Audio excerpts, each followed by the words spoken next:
Alhamdulillah allazi atana al-madaratil amal a'mali as-salihah wa yasukuna biha ila bisakil jannah. Salatullahi salamuhu daiman ala khairul bariyah wa ala alihi wa tabaihi al-kiramil barah amma ba'd.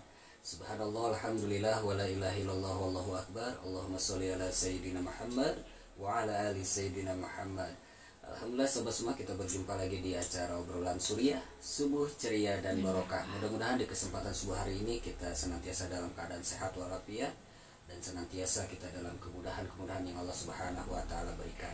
Juga tak lupa saya ucapkan terima kasih atas dukungan juga supportnya untuk sahabat semua yang telah mendukung konten dakwah ini. Mudah-mudahan menjadi ladang pahala bagi kita semua. Amin ya Allah ya rabbal alamin.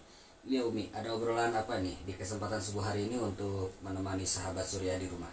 Ya, Assalamualaikum warahmatullahi wabarakatuh Abi dan sahabat Suriah Waalaikumsalam semuanya. warahmatullahi wabarakatuh.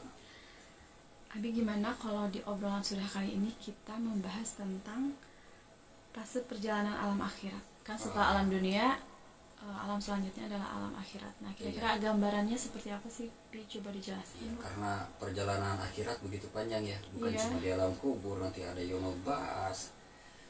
Masih perjalanannya masih jauh. Nah, dan urutannya itu kira-kira kurang lebih seperti apa? Oke. Jadi kita akan bahas tentang fase perjalanan di akhirat. Nah, yang kita ketahui awal dari perjalanan akhirat itu adalah alam kubur. Dan untuk menuju alam kubur itu ada satu kunci. Kuncinya yang namanya itu mati. Setiap makhluk akan mengalami yang namanya mati. Seluruh makhluk, termasuk malaikat pencabut nyawa juga ini akan mengalami yang namanya mati, akan mengalami yang namanya sakaratul maut. Nah, untuk manusia sendiri, yang jelas seluruh manusia akan mengalami mati dan akan masuk ke fase yang namanya alam kubur. Dan ada barzah di sana yang membatasi alam dunia dan alam kubur sebagai daripada awal akhirat. Kenapa alam kubur dikatakan sebagai awal daripada alam akhirat? Rasulullah Shallallahu Alaihi Wasallam bersabda, barang siapa yang dikuburnya mudah, maka perjalanan selanjutnya akan mudah. Barang siapa yang selamat dikuburnya, maka akan mudah perjalanan selanjutnya. Tapi barang siapa yang celaka dikuburnya, susah dikuburnya, maka perjalanan selanjutnya akan sulit dan susah baginya. Kenapa? Karena ini adalah awal daripada perjalanan di akhirat, yaitu alam kubur. Dan kita sudah bahas di obrolan sebelumnya tentang alam kubur, bagaimana keadaan kita di kubur.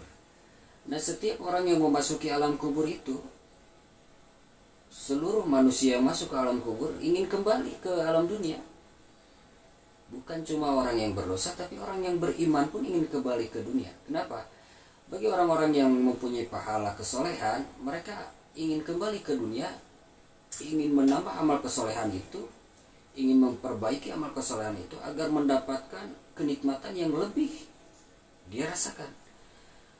Adapun orang-orang yang berdosa, mereka ingin kembali ke alam dunia untuk beribadah kepada Allah Subhanahu wa taala dan berbuat kebaikan.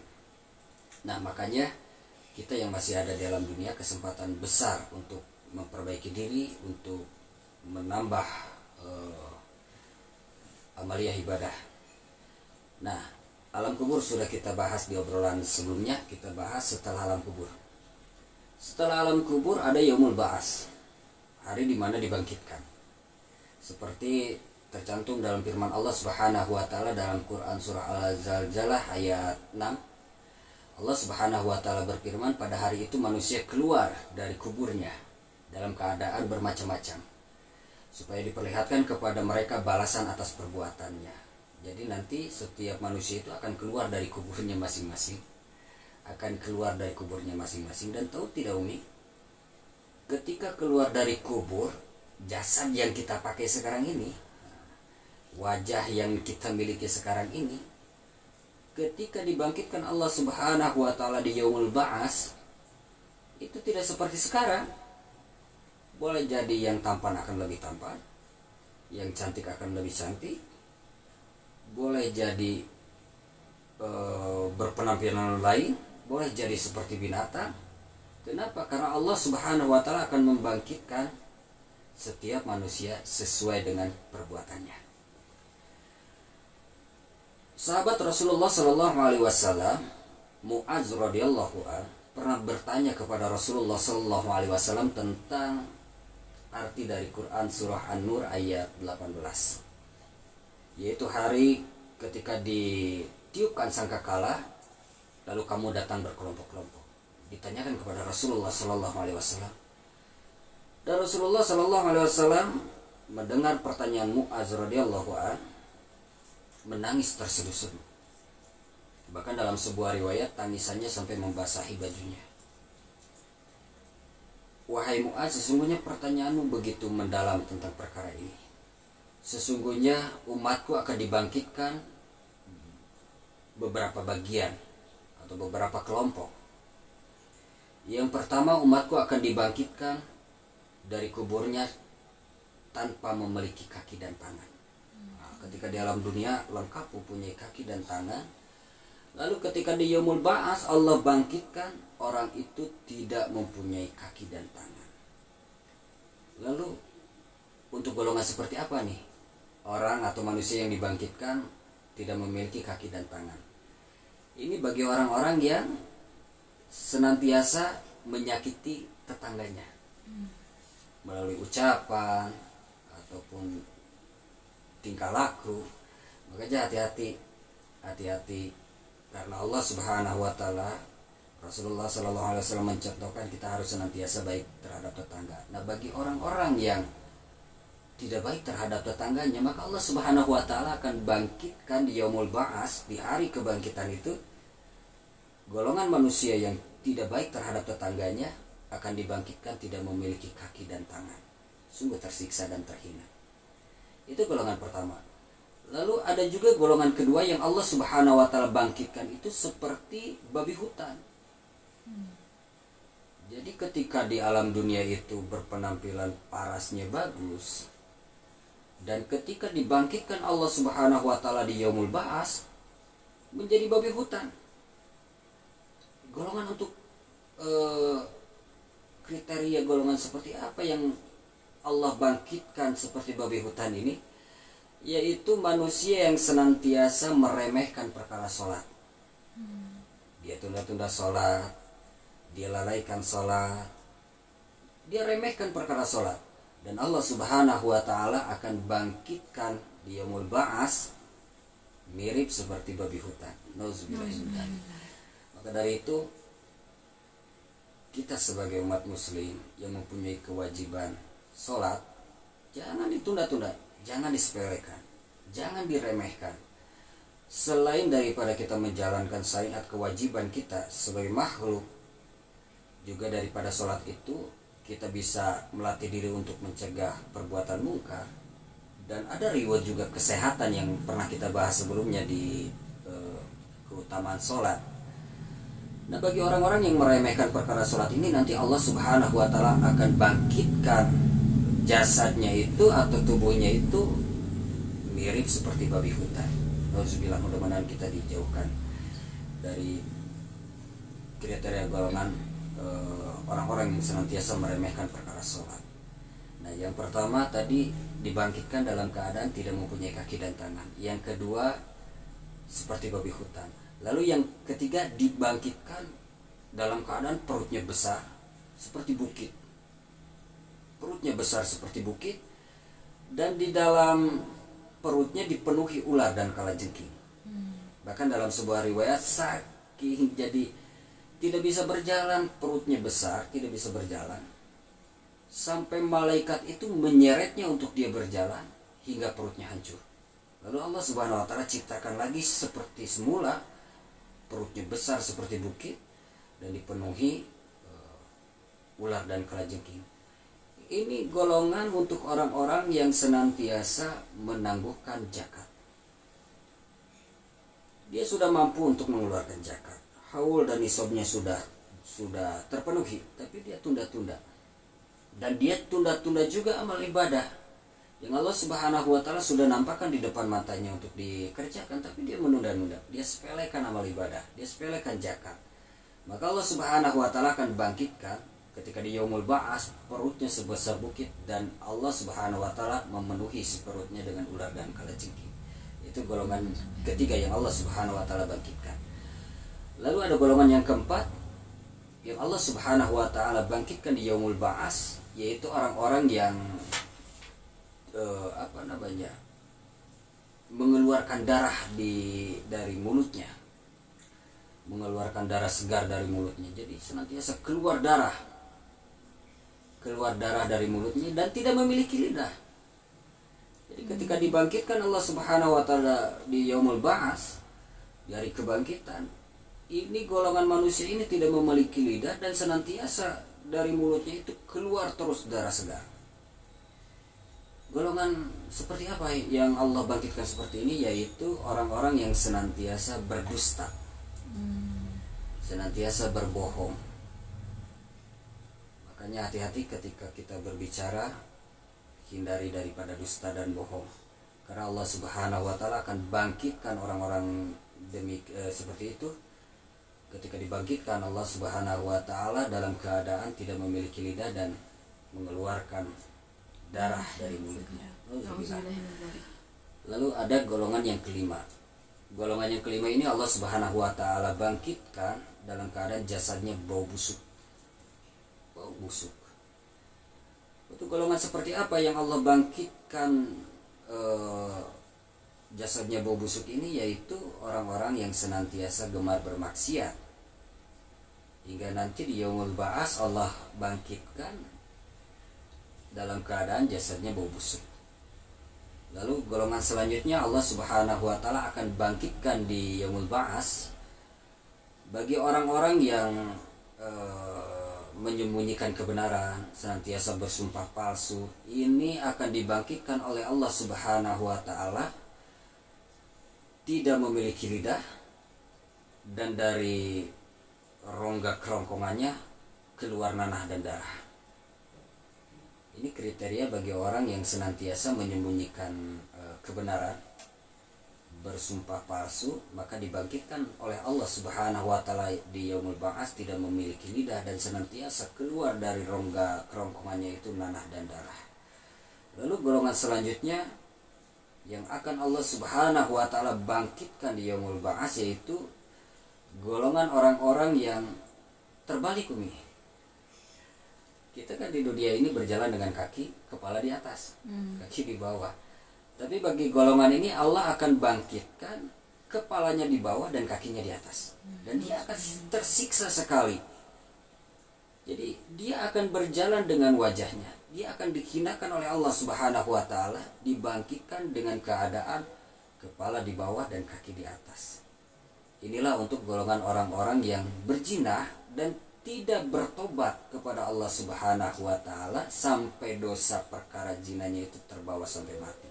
Jadi sebelum sempat ditobati, hingga nanti dibangkitkan oleh Allah Subhanahu wa taala di yaumul ba'ats, keluar dari kuburnya dalam keadaan terbalik, kepalanya di bawah dan kakinya di atas, dan dia akan berjalan dengan wajahnya bentuk penghinaan Allah Subhanahu wa taala kepada dirinya.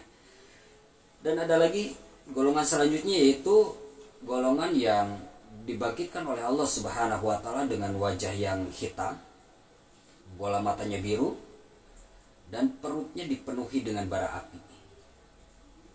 Ini golongan untuk orang-orang yang senantiasa memakan harta anak yatim. Golongan yang memakan haknya anak yatim. Maka Allah Subhanahu wa taala akan bangkitkan golongan orang-orang ini dalam keadaan wajahnya hitam, bola matanya biru, dan perutnya dipenuhi dengan bara api. Makanya hati-hati untuk yang senantiasa mengelola anak yatim. Jangan sampai pengelolanya kenyang-kenyang tapi yatimnya kelaparan. Nanti Allah Subhanahu wa taala akan bangkitkan dalam keadaan wajahnya hitam, bola matanya biru, dan perutnya dipenuhi dengan bara api. Lalu golongan selanjutnya ada yang akan dibangkitkan oleh Allah Subhanahu wa taala. Ketika dibangkitkan, dia dalam keadaan kesal dan marah.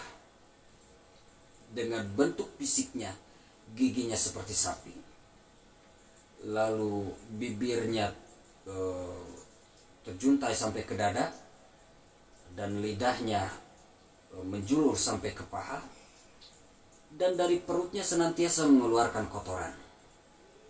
Untuk golongan seperti apa yang Allah bangkitkan seperti ini hingga memiliki fisik seperti ini? Allah bangkitkan dalam keadaan giginya seperti sapi, bibirnya terjuntai sampai ke dada, lidahnya sampai ke paha, dan dari perutnya senantiasa mengeluarkan kotoran. Ini adalah orang-orang yang senantiasa bermabuk-mabukan, pecinta khamar.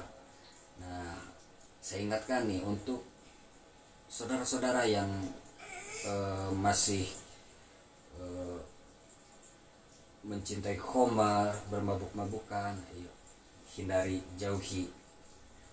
Kenapa? Allah Subhanahu wa taala, agama kita melarang untuk bermabuk-mabukan. Kita harus senantiasa menjauhi perkara-perkara itu. Dan nanti ketika di Yaumul Ba'ats, orang yang mencintai khamar, yang senantiasa mabuk-mabukan, Allah Subhanahu wa taala akan bangkitkan dari kuburnya ketika di Yaumul Ba'ats nanti dalam keadaan dia marah dan bentuk fisiknya giginya seperti sapi, lalu bibirnya terjuntai sampai ke dada dan lidahnya menjulur sampai ke paha, dan perutnya senantiasa mengeluarkan kotoran. Dan ini adalah bentuk balasan atas perbuatannya. Itulah golongan orang-orang yang akan dibangkitkan sesuai perbuatannya. Dan selanjutnya ada golongan orang-orang yang dibangkitkan oleh Allah Subhanahu wa taala.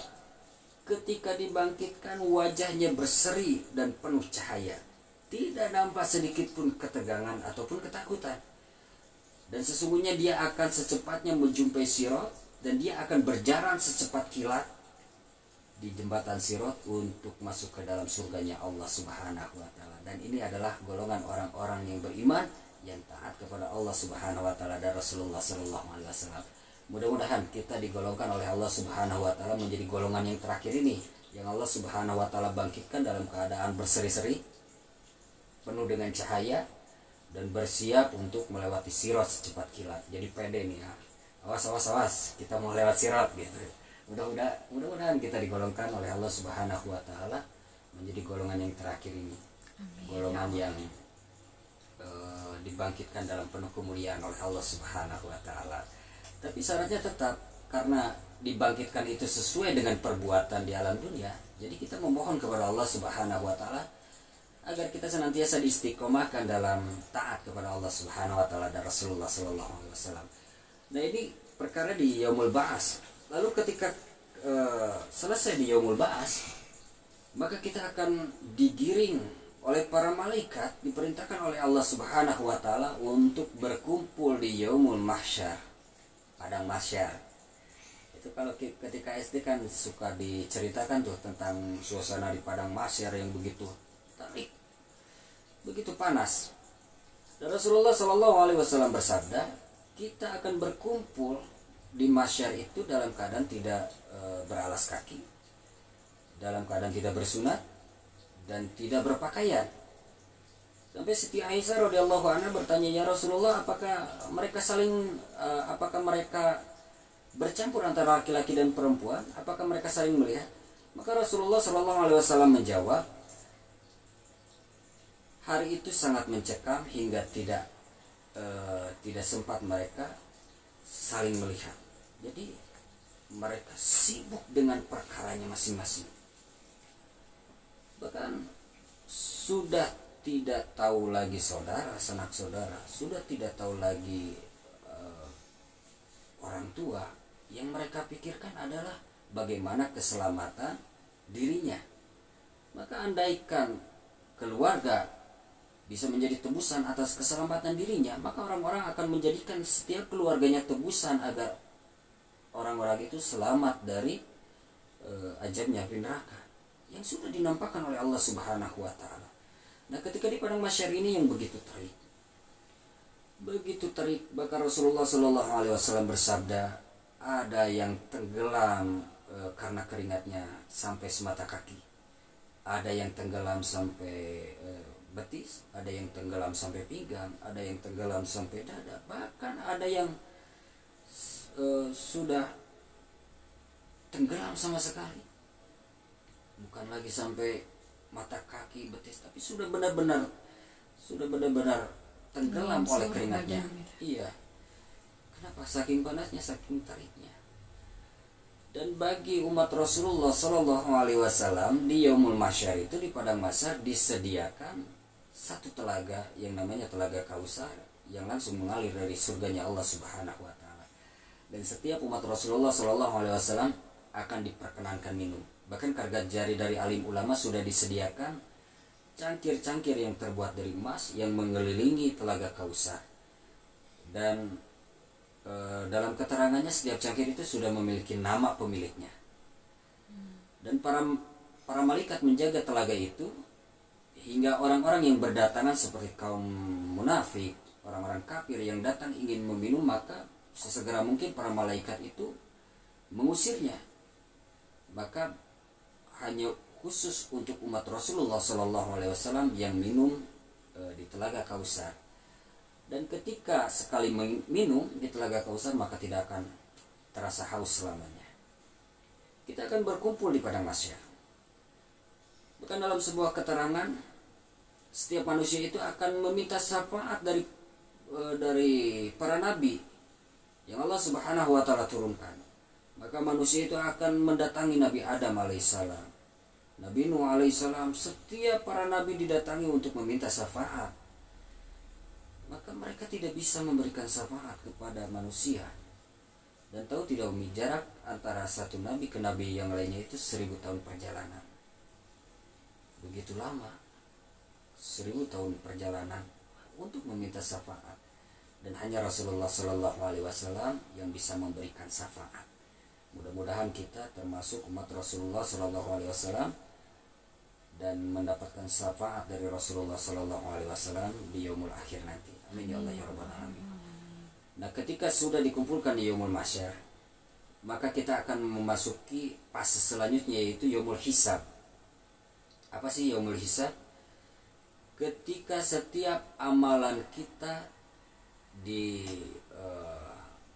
diperiksa oleh Allah Subhanahu Wa Taala. Sekecil apapun kebaikan kita, sekecil apapun dosa kita, tidak luput dari pandangan Allah Subhanahu Wa Taala, dan senantiasa ada malaikat yang mencatat setiap perbuatan kita.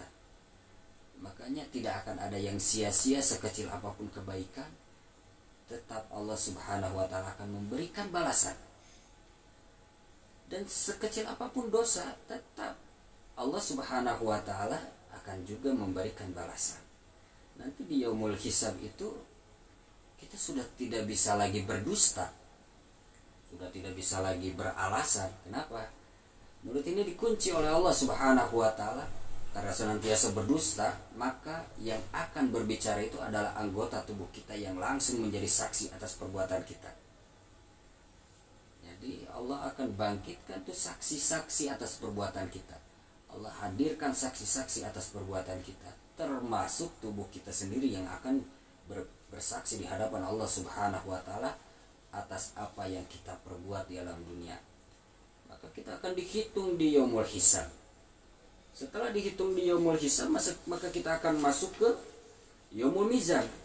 Apa yaumul mizan? Yaumul mizan itu adalah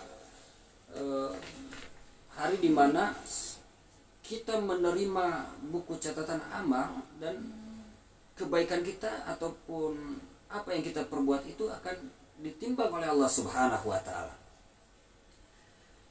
Saqalat mawazinu, siapa yang berat timbangannya, timbangan kebaikannya, pasti dia akan beruntung dan akan mendapatkan ridha Allah Subhanahu Wa Taala.